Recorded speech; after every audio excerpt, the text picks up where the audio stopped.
యోబు గ్రంథము 36వ అధ్యాయము. మరియు ఎలీహు ఇంకా ఇట్లనెను, కొంతసేపు నన్ను ఓర్చుకొనుము, ఈ సంగతి నీకు తెలియజేసెదను. ఎలయనగా దేవుని పక్షముగా నేనింకనూ మాట్లాడవలసి ఉన్నది. దూరము నుండి నేను జ్ఞానము తెచ్చుకొందును. నన్ను సృజించిన వానికి నీతి ఆరోపించెదను. నా మాటలు ఏమాత్రమును అబద్ధములు కావు. పూర్ణజ్ఞాని ఒకడు నీ ఎదుటనున్నాడు. ఆలోచించుము, దేవుడు బలవంతుడు గాని ఆయన ఎవనినీ తిరస్కారము చేయడు. ఆయన వివేచన శక్తి బహుబలమైనది. భక్తిహీనుల ప్రాణమును ఆయన కాపాడడు.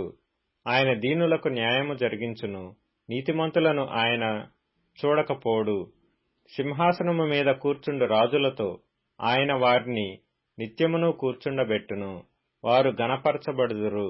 వారు సంకెళ్లతో కట్టబడిన ఎడలను, బాధాపాశముల చేత పట్టబడిన ఎడలను, అప్పుడు వారు గర్వముగా ప్రవర్తించిరని ఆయన వారి వారి కార్యములను వారి వారి దోషములను వారికి తెలియజేయను. ఉపదేశము వినుటకై వారి చెవిని తెరువజేయును. పాపము విడిచి రండని ఆజ్ఞ ఇచ్చును. వారు ఆలకించి ఆయనను సేవించిన ఎడల తమ దినములను క్షేమముగాను తమ సంవత్సరములను సుఖముగాను వెళ్లబుచ్చెదరు. వారు ఆలకింపని ఎడల వారు బాణముల చేత కూలి నశించెదరు. జ్ఞానము లేక చనిపోయెదరు. అయినను లోలోపల హృదయపూర్వకమైన భక్తి లేని వారు క్రోధమునుంచుకొందురు. ఆయన వారిని బంధించినప్పుడు వారు మొరపెట్టరు. కావున వారు యవ్వనమందే మృతి నొందుదురు. వారి బ్రతుకు పురుషగాముల బ్రతుకు వంటి దగును. శ్రమపడు వారిని వారికి కలిగిన శ్రమ వలన ఆయన విడిపించును. బాధ వలన వారికి విధేయులుగా చేయును. అంతేగాక బాధలో నుండి ఆయన నిన్ను తప్పించును. ఇరుకులేని విశాల స్థలమునకు నిన్ను తోడుకొని పోవును. నీ ఆహారమును క్రొవ్వుతో నింపును. దుష్టుల తీర్పు నీలో పూర్తిగా కనబడుచున్నది. న్యాయ విమర్శయు తీర్పును కూడుకొని ఉన్నవి. నీకు క్రోధము పుట్టుచున్నది గనుక నీవు ఒకవేళ తిరస్కారము చేయుదువేమో జాగ్రత్త పడుము. నీవు చేయవలసిన ప్రాయశ్చిత్తము గొప్పదని నీవు మోసపోయేదవేమో జాగ్రత్త పడుము. నీవు మొర్రపెట్టుటయు బల ప్రయత్నములు చేయుటయు బాధ నొందకుండా నిన్ను తప్పించునా? జనులను తమ స్థలములలో నుండి కొట్టివేయు రాత్రి రావలెనని కోరుకొనకుము. జాగ్రత్త పడుము, చెడుతనము చేయకుండుము. దుఃఖానుభవము కన్నా అది మంచిదని నీవు వాని కోరుకొని ఉన్నావు. ఆలోచించుము, దేవుడు శక్తిమంతుడై ఘనత వహించినవాడు. ఆయనను పోలిన బోధకుడెవడు? ఆయనకు మార్గము నియమించిన వాడెవడు? నీవు దుర్మార్గపు పనులు చేయుచున్నావని ఆయనతో ఎవడు పలుక తెగించును? మనుషులు కీర్తించిన ఆయన కార్యమును మహిమపరచుటకై నీవు జాగ్రత్త పడుము. మనుషులందరూ దాని చూచెదరు. నరులు దూరమున నిలిచి దాని చూచెదరు. ఆలోచించుము, దేవుడు మహోన్నతుడు, మనము ఆయనను ఎరుగము. ఆయన సంవత్సరముల సంఖ్య మితిలేనిది. ఆయన ఉదక బిందువులను పైనుండి కురిపించును. మంచుతో కూడిన వర్షము వలె అవి పడును. మేఘములు వాటిని కుమ్మరించును. మనుషుల మీదికి అవి సమృద్ధిగా దిగును. మేఘములు వ్యాపించు విధమును, ఆయన మందిరములో నుండి ఉరుములు వచ్చు విధమును ఎవడైనను గ్రహింపజాలునా? ఆయన తన చుట్టూ తన మెరుపును వ్యాపింపచేయును. సముద్రపు అడుగు భాగమును ఆయన కప్పును. వీటి వలన ఆయన ఆయా ప్రజలకు తీర్పు తీర్చును. ఆయన ఆహారమును సమృద్ధిగా ఇచ్చువాడు. ఇరు ప్రక్కలను ఆయన మెరుపులు మెరిపించును. గురికి తగలవలెనని ఆయన దానికి ఆజ్ఞాపించును. ఆయన గర్జనము ఆయనను ప్రసిద్ధి చేయును. తాను వచ్చుచున్నాడని ఆయన పశువులకును తెలుపును. యోబు గ్రంథము 37వ అధ్యాయము. దీనిని బట్టి నా హృదయము వణుకుచున్నది. దాని స్థలములో నుండి అది కదిలింపబడుచున్నది. ఆయన స్వర గర్జనమును వినుడి. ఆయన నోటి నుండి బయలువెళ్ళు ధ్వని నాలకించుడి. ఆకాశ వైశాల్యమంతటి క్రింద ఆయన దాని వినిపించును. భూమ్యంతముల వరకు తన మెరుపును కనబడజేయును. దాని తరువాత ఉరుము ధ్వని గర్జించును. ఆయన తన గంభీరమైన స్వరముతో గర్జించును. ఆయన ధ్వని వినబడినప్పుడు ఆయన మెరుపును నిలిపివేయడు. దేవుడు ఆశ్చర్యముగా ఉరుము ధ్వని చేయును. మనము గ్రహింపలేని గొప్ప కార్యములను ఆయన చేయును. నీవు భూమి మీద పడుమని హిమముతోనూ వర్షముతోనూ మహావర్షముతోనూ ఆయన ఆజ్ఞ ఇచ్చుచున్నాడు.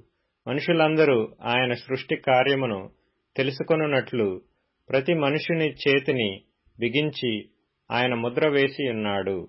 జంతువులు వాటి వాటి గుహలలో చొచ్చి వాటి వాటి బిలములలో వసించును. మరుగు స్థానములో నుండి తుఫాను వచ్చును. ఉత్తర దిక్కు నుండి చలి వచ్చును. దేవుని ఊపిరి వలన మంచు పుట్టును. జలముల పైభాగమంతయు గట్టిపడును. మరియు ఆయన దట్టమైన మేఘమును జలముతో నింపును. తన మెరుపుగల మేఘమును వ్యాపింపజేయును. ఆయన వలన నడిపింపబడినవై నరులకు నివాసయోగ్యమైన భూగోళము మీద మెరుపును మేఘములను సంచారము చేయును. ఆయన వాటికి ఆజ్ఞాపించున్నది యావత్తును అవి నెరవేర్చును. శిక్ష కొరకే గాని తన భూలోకము కొరకే గాని కృప చేయుటకే గాని ఆయన ఆజ్ఞాపించిన దానిని అవి నెరవేర్చును. యోబు, ఈ మాట ఆలకింపుము. ఊరకుండి దేవుని అద్భుత క్రియలను ఆలోచింపుము. దేవుడు తన మేఘపు మెరుపు ప్రకాశింపవలనని ఎట్లు తీర్మానము చేయునో నీకు తెలియనా? మేఘములను తేలచేయుటయు పరిపూర్ణ జ్ఞానము గలవాని మహాకార్యములను నీకు తెలియనా? దక్షిణపు గాలి వీచుట చేత ఉబ్బవేయినప్పుడు నీ వస్త్రములెట్లు వెచ్చబడినది నీకు తెలియనా? పోతపోసిన అద్దమంత దట్టమైనదగు ఆకాశమును ఆయన వ్యాపింపజేసినట్లు నీవు వ్యాపింపచేయగలవా? మేము ఆయనతో ఏమి పలుకవలనో అది మాకు తెలుపుము. చీకటి కలిగినందున మాకేమీయూ తోచకయున్నది. నేను పలుకుదునని ఎవడైనా ఆయనతో చెప్పదగునా? ఒకడు తాను నిర్మూలము కావాలనని కోరునా?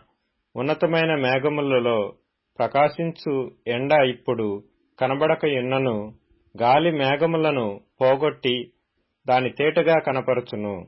ఉత్తర దిక్కున సువర్ణ ప్రకాశము పుట్టును. దేవుడు భీకరమైన మహిమను ధరించుకొని ఉన్నాడు. సర్వశక్తుడగు దేవుడు మహాత్మ్యం గలవాడు. ఆయన మనకు అగోచరుడు. న్యాయమును నీతిని ఆయన ఏమాత్రమును తెరుపడు. అందువలన నరులు ఆయన యందు భయభక్తులు కలిగి ఎందురు. తాము జ్ఞానులమనుకుని వారిని ఆయన ఏమాత్రమును లక్ష్యపెట్టడు. కీర్తనల గ్రంథం 106వ కీర్తన. మెరీబా జలము యొద్ద వారు ఆయనకు కోపము పుట్టించిరి. కావున వారి మూలముగా మోషేకు బాధ కలిగెను. ఎట్లనగా వారు అతని మీద తిరుగుబాటు చేయగా అతడు తన పెదవులతో కాని మాట పలికెను. యెహోవా వారికి ఆజ్ఞాపించినట్లు వారు అన్యజనులను నాశనము చేయకపోయిరి. అన్యజనులతో సహవాసము చేసి వారి క్రియలు నేర్చుకొనిరి. వారి విగ్రహములకు పూజ చేసిరి. అవి వారికి ఉరి ఆయను. మరియు వారు తమ కుమారులను తమ కుమార్తెలను దయ్యములకు బలిగా అర్పించిరి. నిరపరాధ రక్తము అనగా తన కుమారుల రక్తము తమ కుమార్తెల రక్తము ఒలికించిరి. కనాను దేశపు వారి బొమ్మలకు వారిని బలిగా అర్పించిరి. ఆ రక్తము వలన దేశము అపవిత్రమాయెను. తమ క్రియల వలన వారు అపవిత్రులైరి. తమ నడవడిలో వ్యభిచరించిన వారిరైరి. సామెతల గ్రంథం 22వ అధ్యాయం. ఐశ్వర్యవంతుడు బీదల మీద ప్రభుత్వము చేయును. అప్పు చేయువాడు అప్పిచ్చిన వానికి దాసుడు. దౌష్ట్యమును విత్తువాడు కీడును కోయును. వాని క్రోధమను దండము కాలిపోవును. కొరింథీయులకు రాసిన పత్రిక 14వ అధ్యాయము. ప్రేమ కలిగియుండుటకు ప్రయాసపడుడి. ఆత్మ సంబంధమైన వరములను ఆసక్తితో ఆపేక్షించుడి. విశేషముగా మీరు ప్రవచనం వరము ఆపేక్షించుడి. ఎందుకనగా భాషతో మాటలాడువాడు మనుషులతో కాదు దేవునితో మాటలాడుచున్నాడు. మనుష్యుడెవడను గ్రహింపడు గాని వాడు ఆత్మ వలన మర్మములను పలుకుచున్నాడు. క్షేమాభివృద్ధియు హెచ్చరికయు ఆదరణయు కలుగునట్లు ప్రవచించువాడు మనుష్యులతో మాటలాడుచున్నాడు. భాషతో మాటలాడువాడు తనకే క్షేమాభివృద్ధి కలుగజేసుకొనును గాని ప్రవచించువాడు సంఘమునకు క్షేమాభివృద్ధి కలుగజేయును. మీరందరూ భాషలతో మాటలాడవలెనని కోరుచున్నాను గాని మీరు ప్రవచింపవలెనని మరీ విశేషముగా కోరుచున్నాను. సంఘము క్షేమాభివృద్ధి పొందు నిమిత్తము భాషలతో మాటలాడువాడు అర్థము చెప్పితేనే గాని వానికంటే ప్రవచించువాడే శ్రేష్ఠుడు. సహోదరులారా, ఆలోచించుడి. భాషలతో మాటలాడుచు నేను మీ యొద్దకు వచ్చి సత్యమును బయలుపరచవలెనని అయినను, జ్ఞానోపదేశము చేయవలెనని అయినను, ప్రవచింపవలెనని అయినను, బోధింపవలెనని అయినను మీతో మాటలాడకపోయిన ఎడల నా వలన మీకు ప్రయోజనమేమి? పిల్లన గ్రోవి గాని వీణి గాని నిర్జీవ వస్తువులు నాదమిచ్చునప్పుడు స్వరములలో భేదము కలుగజేయని ఎడల ఊదినదేదో మీటినదేదో ఎలాగు తెలియను? మరియు బూర స్పష్టము కాని ధ్వని ఇచ్చునప్పుడు యుద్ధమునకెవడు సిద్ధపడును? అలాగే మీరు స్పష్టమైన మాటలు నాలుకతో పలికితేనే గాని పలికినది ఏలాగు తెలియను? మీరు గాలితో మాటలాడుచున్నట్టుందురు. లోకమందు ఎన్నో విధములగు భాషలున్నను వాటిలో ఒక్కటైనను స్పష్టము కానిదై ఉండదు. మాటల అర్థము నాకు తెలియకుండిన ఎడల మాటలాడువానికి నేను పరదేశినిగా ఉందును, మాటలాడువాడు నాకు పరదేశిగా ఉండును. మీరు ఆత్మ సంబంధమైన వరముల విషయమై ఆసక్తి గలవారు గనక సంఘమునకు క్షేమాభివృద్ధి కలుగు నిమిత్తము అవి మీకు విస్తరించునట్లు ప్రయత్నము చేయుడి. భాషతో మాటలాడువాడు అర్థము చెప్పు శక్తి కలుగుటకై ప్రార్థన చేయవలెను. నేను భాషతో ప్రార్థన చేసిన ఎడల నా ఆత్మ ప్రార్థన చేయును గాని నా మనస్సు ఫలవంతముగా ఉండదు. కాబట్టి ఆత్మతో ప్రార్థన చేతును, మనస్సుతో ప్రార్థన చేతును. ఆత్మతో పాడుదును, మనస్సుతోనూ పాడుదును. లేని ఎడల నీవు ఆత్మతో స్తోత్రము చేసినప్పుడు ఉపదేశము పొందనివాడు నీవు చెప్పు దానిని గ్రహింపలేడు గనుక నీవు కృతజ్ఞతాస్తుతులు చెల్లించినప్పుడు ఆమేన్ అని వాడెలాగూ పలుకును? నీవైతే బాగుగానే కృతజ్ఞతాస్తుతులు చెల్లించుచున్నావు గాని ఎదుటివాడు క్షేమాభివృద్ధి పొందడు.